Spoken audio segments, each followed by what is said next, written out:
Você sabe o que é ser um adulto saudável? Não? Então fica aqui que hoje eu vou falar um pouquinho sobre isso. Sejam bem-vindos aqui no meu canal Papo Cabeça com a Adriana Santiago. Aproveita, se inscreve, dá um like aí e aperta o sininho de notificações. O objetivo final da terapia do esquema é a construção de um adulto saudável. E tem dois elementos fundamentais para que a gente possa considerar isso, né? Primeiro elemento, autonomia. Segundo elemento, flexibilidade. O sujeito, quando ele é adulto, ele precisa ser autônomo. E o que é ser autônomo? É conseguir tomar decisões, é conseguir se manter financeiramente, é conseguir fazer escolhas independente do desejo dos outros.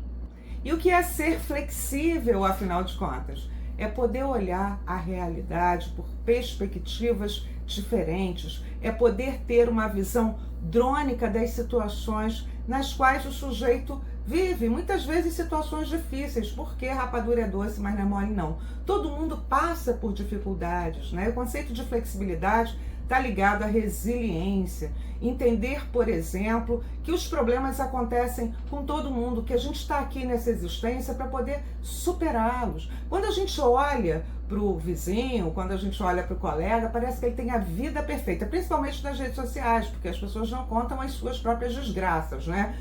Se questionam, inclusive, o que é instagramável, o que não é instagramável. Então, as pessoas selecionam o melhor das suas vidas e colocam ali. E como a gente tem muito ficado ali, fixado nas telas, a gente acha que aquele é o exemplo de vida e a gente esquece que os problemas fazem parte da nossa existência. O que isso pode causar quando a gente se compara ao outro? Depressão e ansiedade. Então, ser um adulto saudável significa encarar a sua própria vida, independente da visão do outro, independente de corresponder às expectativas do outro e entendendo que os problemas são inerentes à existência. E a terapia do esquema, ela auxilia o sujeito a se tornar autônomo, a se tornar flexível, para que os seus sintomas de depressão e ansiedade, que são apenas a ponta de um iceberg da sua história pessoal, da nossa história pessoal, elas vão sendo minimizadas, elas vão se arrefecendo, porque perdem força quando você se entende como um sujeito autônomo e flexível, um sujeito íntegro, quando você sabe quem você é. Essa é a proposta psicoterapêutica da terapia do esquema. É para isso que a gente trabalha, para fazer a criança vulnerável crescer, né? Para fazer com que ela cresça a partir do lugar onde ela parou. E a criança para de crescer quando falta o amor de qualidade, o amor 2.0, como diria Bárbara Fredrickson. Então, eu convido vocês para participarem de uma jornada em terapia do esquema, neurociência e psicologia positiva, que acontecerá nos dias 20, 21 e 22 de junho, totalmente gratuita essa jornada e online. Vem comigo aqui, o link está aqui embaixo, você pode se inscrever diretamente. Quando a gente é um adulto saudável, a gente considera os nossos limites, a gente reconhece quais são as nossas crenças, as chamadas crenças limitantes. E a partir desse reconhecimento, a gente monta estratégia para superá-las. Depois de Edward Gardner, né, no conceito de inteligências múltiplas, depois da psicologia positiva, que culmina lá, que nasce na década de 1990, a gente entende que cada um, que cada um é específico, que cada indivíduo, como o próprio nome diz, é único, portanto é incomparável.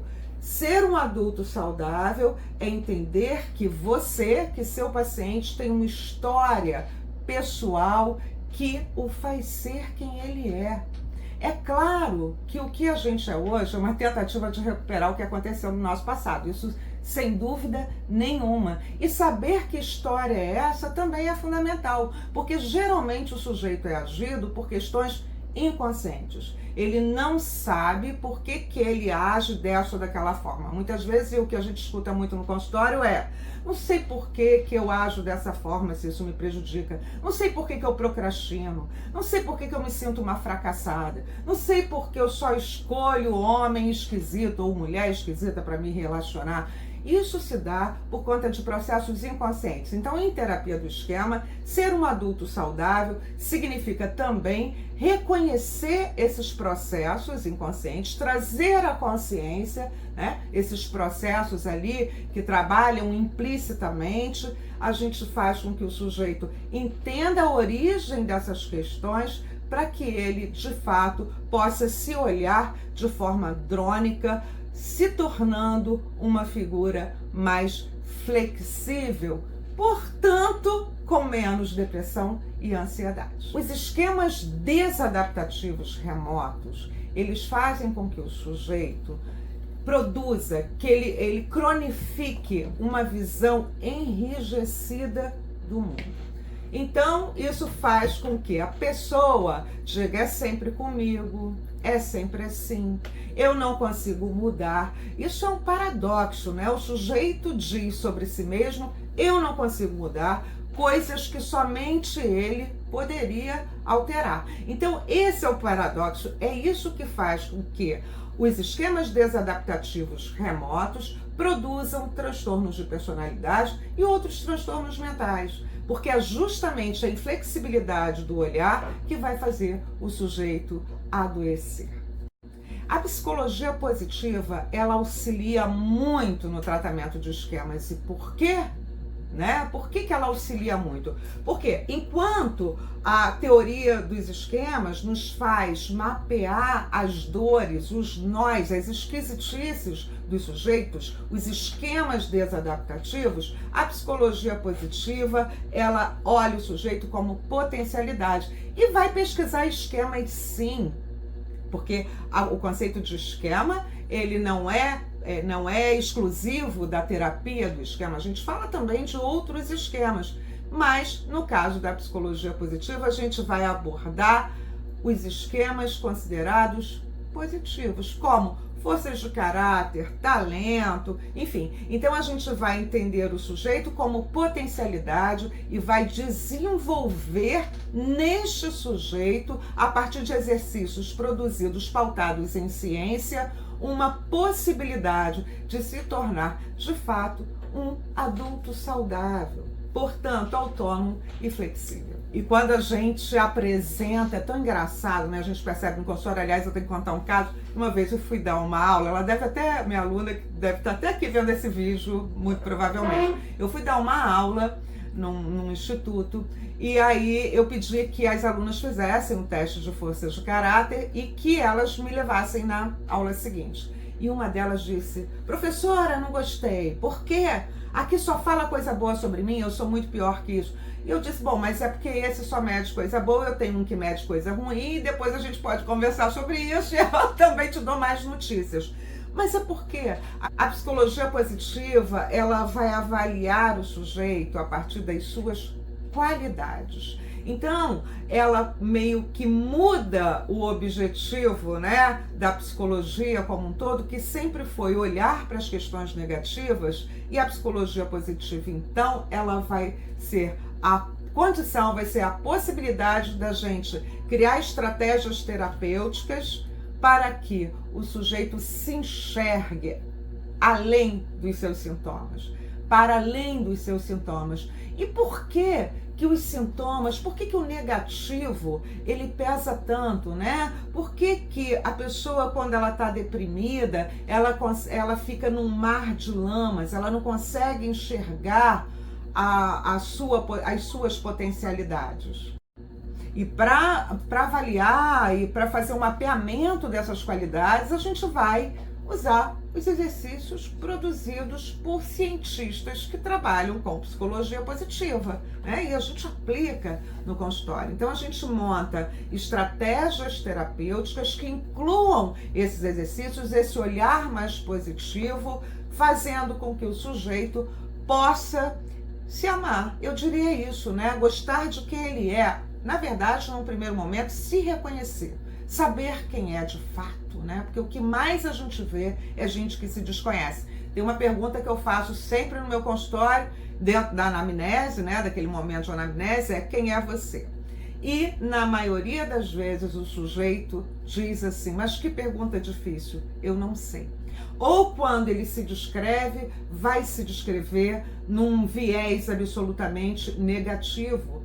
Porque, não sei se vocês reparam isso, a pessoa tem muito mais facilidade de falar sobre o seu negativo do que sobre o seu positivo. Tem até uma moral cristã que impede isso, né? Dizendo que você tem que ser humilde, portanto você não pode dizer que você é bom nisso ou naquilo, porque você pode parecer arrogante, e não é nada disso. Já que a gente reconhece bem os nossos defeitos, as nossas falhas, é preciso que a gente também reconheça as nossas potencialidades, as nossas qualidades humanas. Então, juntar terapia do esquema com psicologia positiva na luz da neurociência, né, porque é isso que a gente faz o tempo inteiro, significa poder potencializar o sujeito para que ele se torne, de fato e de verdade, um adulto saudável. Hoje eu vou propor um exercício de psicologia positiva para você mesmo que está me escutando aí. Relacione 5 qualidades suas. Só 5 qualidades. 5 coisas boas que você tem. Além disso, liga para o seu familiar, manda um WhatsApp dizendo que você está fazendo um trabalho de escola e peça para que eles digam, não defeitos, porque defeito é mole, todo mundo numa discussão diz com muita naturalidade. 5 coisas boas sobre você. 5 coisas que ele considera que você é, ok, positivo. Pede para sua mãe, para seu pai, para sua tia, para seu marido, enfim. Faça isso. Vamos lá, começar a construir uma outra visão sobre você. E você não tem noção do quanto isso funciona também no nosso consultório. Se você quer saber mais sobre terapia do esquema, neurociência e psicologia positiva, fica aqui pertinho de mim. Vem para a nossa jornada nos dias 20, 21 e 22 de junho. Eu aguardo você, vai ser gratuita, online. Além de mim, terá o professor Ricardo de Sá nessa conversa maravilhosa sobre esse novo modo de olhar o sujeito. Se você gostou desse vídeo, curte, comenta, enfim, eu vou te responder com certeza, quiçá num vídeo, e vai lá no meu Instagram, que também tem muita coisa, é @AdrianaSantiagoPSI. Eu aguardo. Você não se esqueça de se inscrever aqui no canal e apertar esse sininho aí de notificações, tá? Grande beijo e até a próxima.